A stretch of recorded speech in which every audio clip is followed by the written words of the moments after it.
If you run a business, I'm going to show you why learning NLP is going to be the quickest way for you to level up your finances, your understanding of human behavior, communication, and conflict resolution. One thing that is so important in every single organization, no matter what you do, there's a sales process, there's a marketing process, and there's your delivery. From a marketing standpoint, the more you can understand human psychology, why people actually buy, what their fears are, how to speak to them in a specific way, because we all have different learning styles, different communication styles, and different ways that we process information. NLP goes very, very deep on that to show you exactly how to understand another human and then speak to them in a way that resonates with them on a soul level. On the sales part, it goes without saying, but when you understand how to speak to people in a certain way that actually moves them, when you understand how to ask intentional questions that gets the information that you need to help them make an informed decision, your sales process changes completely. If you have a team of 5 salespeople and they're closing at an average of 15%, and if you just raise that 15% to 25%, which you know it's doable, you might not have seen it done before, or maybe you know you're right on the cusp, but it's not happening. It's because your salespeople are just focused so much on objections and trying to make a sale happen versus a true deep understanding of human behavior.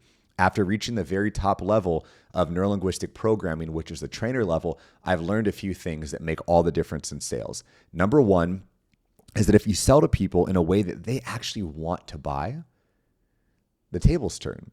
And the sale becomes less of you trying to hard close someone. We've all been there, guilty. And it becomes more of that person being interested to learn more. Almost every single one of my sales calls now, the person is asking me, how can I learn more? What else do you do? And it changes the entire game because then I get to sit back and figure out a solution for that person to help them in their time of need. So that's sales, that's marketing. Next is fulfillment or delivery. So often, if you understand people better, again, you're going to know how to make them have the best possible outcome on their customer journey. You're going to know how to avoid conflict and, more importantly, how to resolve conflict when it does come up. You're going to be able to speak to their values and really speak to the objection behind the objection. Whether this is in your marketing on a sales call or if they're actually having an issue, you get very good at identifying what is the thing driving the thing. And we call this the driver in NLP. When you understand this, all the high-level fluff goes out the window and you just get very specific and you get very direct at handling the specific thing. And I've listened to hundreds and hundreds and hundreds of sales calls. I've trained over 3,000, maybe even 4,000 salespeople at this time in NLP and sales. And one thing that is so common is I hear it all the time. A person brings up an objection and that salesperson just handles the very surface level objection without going beneath that iceberg to find out what is really driving that objection. Is it a fear that something might happen to them in the future? Are they reliving a past memory of something that did happen to them? Did they get scammed before working with someone else that's in your industry? Do they have a bad outcome working with someone else in your industry? Are they worried of what might happen by what a friend said or by losing all the money in their bank account? What are they actually saying is fine? That's good to know, sure. But if we're forgetting why they're saying it, we're not able to speak to that actual thing that's driving just the words they use. Because our words are just an overflow of what the heart feels. In the Bible, it says something to the extent of what the heart feels, the brain speaks, or your tongue speaks. And when you understand this, it takes all this mystique and all this illusion out of, man, why am I not getting closes? Why is my sales team not working? Well, dudette, who's taught them how to become master closers and who's taught them how to understand effective communication, human behavior? You're relying on some course that they took years ago. I heard this one time, sales training is not something that you did, it's something that you do, it's ongoing. And when I teach sales, I'm teaching it from the lens of a master practitioner and a trainer of neurolinguistic programming. So when I'm working with salespeople, we get very deep on what actually drives them. We get very deep on what's going to make their likelihood of success high at your organization. And it's sad, but many great leaders don't even understand their own salespeople. They don't understand their team. And you might think that you understand them, but my challenge for you with this is, do they actually feel understood? It causes you, if your pride and your ego are out of the way, to really take a second and be like, man, do my people actually feel understood? And salespeople, they're the engine block to your business. They're driving that business forward. So if you think about it this way, if your sales team is not happy and you have to keep hiring and firing and retraining, how much is that costing you with time, energy, and money to source the salespeople, hire the salespeople, train them, fire them, and do the whole same circle again? So if you understand people at a deeper level, which this is where I'm telling you to learn NLP, this is going to help you out tremendously.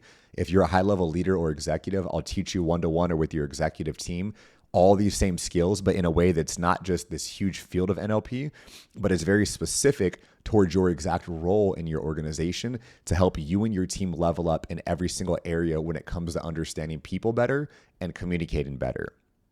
And if you haven't got my drift, it's going to be every single department at every single phase in every single level. And if you are wanting to learn more about NLP, here's a few things that I'll say. Number one, NLP is not a bunch of techniques or tactics that people use to close more deals. If that's what you think NLP is, you're sadly mistaken and it's not your fault. You probably heard people use NLP. At the top levels, you don't use NLP. It becomes a way of thinking. It's a lens that you have the world on. And this lens is people are doing the best they can with the resources that they have available. At the very top level, it's understanding that the meaning of communication is the response that I get. If I think I'm a great communicator, but everyone's telling me, Kody, you're using and like and all this stuff, I'm probably not the best communicator. And you might have noticed now, you probably have not heard me use the word or like more than once. And if I do, it's probably intentional. This came from training, not from me just being a great communicator. I actually grew up a very, very shy kid. And lastly, understanding why people do what they do, understanding people's motives, their values, their identity, and being able to speak to them in a way where they truly, truly understand, hey, this person actually cares about me. It's an art and it's a science, because there's probably been times in your life where people you care about have felt like you don't care about them. Maybe it's a short response. Maybe you're at an event. I just got back from a networking event through the church. And maybe you're at an event where in passing, someone says, what's up? And you're beelining your way to the bathroom, or you're trying to find your seat, or maybe your stomach's hurting. You're just not feeling good. Whatever reason it is, it's not an excuse. It's an actual reason, but they don't feel that full connection with you in that moment. And now you're breaking this level of rapport. That relationship that you guys have, it's going to feel off to them just for a brief moment, because now they're going to run a narrative in their head. Man, does Kody not like me anymore? Did I do something to offend him? Oh my gosh, man, he kind of is cold a little bit. And now this narrative turns into our view that we have towards someone. That's why going deep into even body language, being extremely present, even if it's for a brief moment, you've met someone before in passing that shakes your hand or looks at you, but they're fully engaged, they're with you, versus a person, hey, it's good to see you. There's no connection there. And it sounds like, yeah, duh, Kody, because I'm explaining this to you in real time. But what about when these moments are actually real, when it's game time and this is not practice like we're doing here, but you miss out on a big opportunity because your inability to connect? You make someone feel like you don't care about them because you're not even realizing what you're doing, what you're saying, where you're looking, where your body language is facing. There's probably been a time in conversation where you've been like this and the other person's kind of like halfway out. This is a sign. It's a sign of being in rapport if we're doing the same thing, called matching and mirroring. If we're talking, we're both smiling, great, we're in rapport. But if we're talking, and you've probably seen, I know we've all been guilty of this, sometimes you do want to do this intentionally, is you start to turn away, kind of break that body language, kind of start looking away, and it signals that person either consciously or unconsciously, okay, we're out of rapport. This person is trying to exit the conversation. And there are, of course, those rare people that don't notice this, or they do notice it, and you're like, bro, I'm trying to get away. You're hitting them with the dang, that's crazy. Wow, not paying attention. They still won't let you go.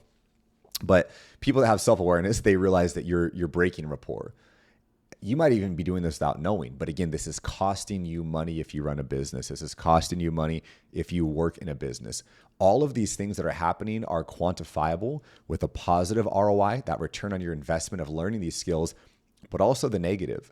And what I do is I have a unique blend of teaching human behavior, the psychology of ethical selling, all of this stuff with effective communication to help you have one outcome and one outcome only. I help you close more deals. If you have a package that you sell for $5,000 and we get you to sell an extra one a week, that's a $20,000 increase. If you sell a $25,000 package and you sell an extra two a month, that's $50,000 extra in revenue you've brought in with the same amount of lead flow just by learning how to close more. And everything that I do is with this lens of understanding human behavior through NLP. And again, not some cheesy textbook or online course that I paid $7 for. These are years and years and years and years and years of studying. And these are hundreds of people that I've taught just NLP to, and thousands that I've taught NLP and sales to. So with this combination, you become lethal, but you must use these tools for ethical abilities to influence. The same way you think about a spoon, for example. A spoon can be used to just simply eat a bowl of cereal. I used to always eat cereal. Honey Bunches of Oats was my go-to, was my poison. And or it could be used to freaking throw at someone and hit them in the head. The tool is what you make it. So I encourage you, if you're going to use tools like this to influence, use them for good. Use them to build the kingdom of God. Use them to build your influence in a way where you win and the person you're speaking to wins. Because at the truest form of selling, you're serving. And when you truly serve someone, you guys should both win. If I charge you right now $10,000 and you swipe your credit card to work with me for my sales training and NLP training, I know, and I have to know or else I won't sell you, that you're going to be able to make more money back than that. You need to go and do the work. I don't have any courses that teach you how to make money. I teach you how to talk to people better. That skill quantifiably allows you to make more money. But I know that when I charge someone even a penny, that I better be able to deliver on a result that makes them at least 2 pennies. Preferably a lot more because their time's invested into it. And that's the way it's going to work, is that if I'm going to charge someone $10,000, I'm immediately seeing how can they make $50,000 to $100,000 in their first few months after working with me. And it's crazy. I actually have a guy, his name is Rich, awesome dude. A few years ago, we did one training. He hired me for one single training. We did a 90-minute deep dive, and he actually gave me a testimonial video how he made 6 figures in the next months after that, just from what we went over there. And it's not because I'm some genius, but I've just developed an ear to hear certain things that a lot of people can't hear. Same way that if you're in music, it kind of can be hard to listen to music without hearing every melody, every layer of the track. Hearing, oh, I would have put this hi-hat here. Oh, this kick, it kind of made it sound weird here. Or this was a beautiful melody that they incorporated here. For me, it's the same way after listening to hundreds of sales calls, and I have an eye to see what people need, looking at words on a sales page, on a script.